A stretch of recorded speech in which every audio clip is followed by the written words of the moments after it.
High everyone welcome back to my channel. आज আমি আপনাদের সাথে শেয়ার করব দই ভিন্ডি রেসিপি। খুবই সহজ বানানো, এইভাবে করে দই ভিন্ডি বানালে খেতে কিন্তু দুর্দান্ত লাগে। আর যেহেতু এখন ভিন্ডির সিজন চলে যাচ্ছে, ঝটপট তৈরি করে নিন এই রেসিপিটি। তো চলুন রেসিপিটি শুরু করা যাক। দই ভিন্ডি তৈরি করার জন্য এখানে আমি 500 গ্রাম ভিন্ডি নিয়ে নিয়েছি। আর ভিন্ডিগুলোকে ভালো করে ধুয়ে নিয়েছি। তারপর ভিন্ডির আগের অংশ এবং পিছনের অংশটা ফেলে দিয়ে মাঝখানে দুফালা করে এইভাবে বড় টুকরো করে কেটে নিয়েছি। যদি ভিন্ডিগুলো ছোট হয় তাহলে আর মাঝখানে ফালা দেওয়ার প্রয়োজন নেই, আগের অংশ পিছনের অংশটা ফেলে দিলেই হবে। তারপর যেহেতু দই ভিন্ডি তৈরি করব, তার জন্য এখানে আমি হাফ কাপ পরিমাণের মতো দই ভালো করে ফেটিয়ে নিয়েছি। এখন তার সাথে কিছু মশলা অ্যাড করব। এর মধ্যে দিয়ে দিলাম 1 টিস্পুন পরিমাণ হলুদ গুঁড়ো, 1 টিস্পুন পরিমাণ ধনে গুঁড়ো, 1 টিস্পুন পরিমাণ লাল লঙ্কা গুঁড়ো, আর দিয়ে দিলাম 1 টিস্পুন পরিমাণ জিরে গুঁড়ো। গুঁড়ো মশলাটা ভালো করে দইয়ের সাথে মিক্স করে নেব। সো দেখুন বন্ধুরা, গুঁড়ো মশলাটা ভালো করে দইয়ের সাথে মিক্স করে নিয়েছি। এভাবেই কিন্তু ভালো করে মিক্স করে নিতে হবে। তো চলুন এখন রান্নার প্রসেসটা শুরু করা যাক।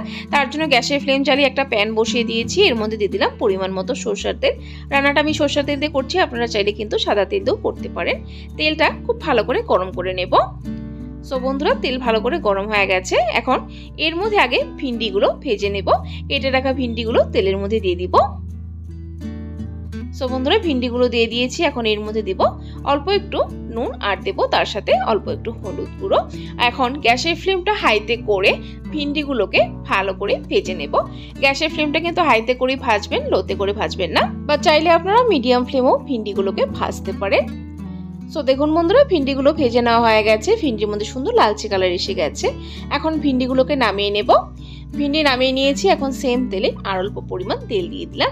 তেলটা ভালো করে গরম হয়ে গেলে এর মধ্যে ফোড়নে দিব হাফ টিস্পুন পরিমাণ গোটা জিরে। তারপর এর মধ্যে অ্যাড করব অল্প একটু হিং। যেহেতু আমি নিরামিষ রান্না করছি, তাই অল্প একটু হিং অ্যাড করলাম, খুব ভালো একটা ফ্লেভার আসে। সবকিছু 10 থেকে 15 সেকেন্ড সময় নিয়ে ভালো করে ভেজে নেব। সো বন্ধুরা দেখুন, ভেজে নিয়েছি। এখন এর মধ্যে অ্যাড করব টমেটো, আদা আর স্বাদ অনুসারে ঝাল। এখানে আমি দেখুন টমেটোগুলোকে এভাবে ছোট টুকরো করে কেটে নিয়েছি, আদাগুলোকেও টুকরো করে কেটে নিয়েছি, আর কাঁচা লঙ্কাটাও কুচিয়ে নিয়েছি। এখন ভালো করে টমেটো নেড়ে চেড়ে নেব। তারপর টমেটোটাকে ঢাকা দিয়ে অল্প সময়ের জন্য কুক করব, যাতে করে টমেটো সুন্দর সফট হয়ে যায়। এখন মিডিয়াম ফ্লেমে 2 মিনিটের জন্য ঢাকা দিয়ে দিব।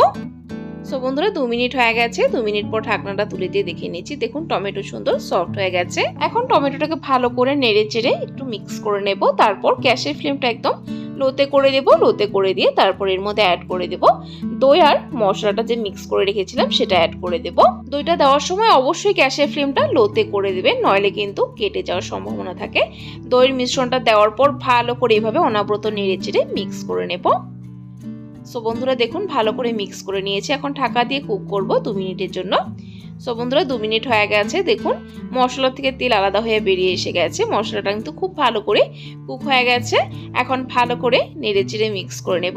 দেখুন কালারটাও কিন্তু খুবই সুন্দর এসেছে। এখন আমি এর মধ্যে অ্যাড করে দেব ভেজে রাখা ভিন্ডিগুলো। ভিন্ডিগুলো অ্যাড করে দিয়েছি। এখন ভালো করে মশলার সাথে মিক্স করে নেব। সো বন্ধুরা, ভালো করে মিক্স করে নিয়েছি। তারপর এর মধ্যে জল অ্যাড করে দিয়েছি প্রায় 1 কাপের মতো গ্রেভির জন্য। জলটা দেওয়ার পর ভালো করে নেড়ে চেড়ে মিক্স করে এখন গ্যাসের ফ্লেমটা মিডিয়ামে করে 2 মিনিটের জন্য কুক করে নেব। সো বন্ধুরা, 2 মিনিট হয়ে গেছে। এখন ঢাকনাটা তুলে দিয়ে দেখে নিচ্ছি। দেখুন ভিন্ডি কিন্তু খুব সুন্দরভাবে সফট হয়ে গেছে। এখন একবার ভালো করে নেড়ে চেড়ে মিক্স করে নেব। তারপর এর মধ্যে স্বাদ অনুসারে নুন অ্যাড করে দেব। নুন একটু টেস্ট করেই দেবেন, যেহেতু আগে ভাজার সময় ভিন্ডিগুলো নুন দেওয়া হয়েছিল।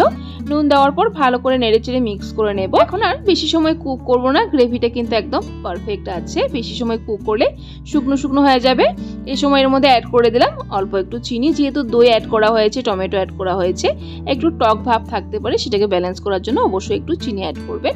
চিনিটা অ্যাড করে মিক্স করে তারপর এর মধ্যে 2টো কাঁচা লঙ্কা অ্যাড করে দিলাম। লাস্টে কাঁচা লঙ্কা দেওয়াটা একদমই অপশনাল, যদি ঝালটা বেশি খান তবে অ্যাড করবেন। কাঁচা লঙ্কাটা দেওয়ার পর নেড়ে চেড়ে মিক্স করে তারপর গ্যাসের ফ্লেম বন্ধ করে দেব। দেখুন তৈরি হয়ে গেছে আমার দই ভিন্ডি। তো চলুন এখন আলাদা পাত্রে সার্ভ করে নেওয়া যাক। সো দেখুন বন্ধুরা, সার্ভ করে নিয়েছি। দেখুন দেখতে কতটা ইয়ামি লাগছে, খেতে কিন্তু দুর্দান্ত হয়েছে। অবশ্যই একবার এইভাবে করে দই ভিন্ডি ট্রাই করবেন। আশা করছি আপনার এবং আপনার পরিবারের সকলেরই খুবই পছন্দ হবে এই রেসিপিটি। আর এই রেসিপিটি ভাত, রুটি, লুচি, পরোটা সবকিছুর সাথে সার্ভ করতে পারেন। সো বন্ধুরা, আজকের রেসিপিটি কেমন লাগলো অবশ্যই কমেন্ট করে জানাতে ভুলবেন না। যদি ভালো লেগে থাকে তাহলে কিন্তু একটা লাইক দিতেও ভুলবেন না। আরও এরকম নিত্য নতুন নিরামিষ রেসিপির আপডেট পাওয়ার জন্য আমার চ্যানেলটাকে সাবস্ক্রাইব করে দিবেন। সাবস্ক্রাইব করে পাশে থাকা বেল আইকনটা ক্লিক করে অল করে দিবেন, তাহলে আমার চ্যানেলে যখনই কোনো নতুন রেসিপি আসবে নোটিফিকেশন আপনাদের কাছে পৌঁছে যাবে। ভিডিওটি সম্পূর্ণ দেখার জন্য অসংখ্য ধন্যবাদ। ভালো থাকবেন, সুস্থ থাকবেন।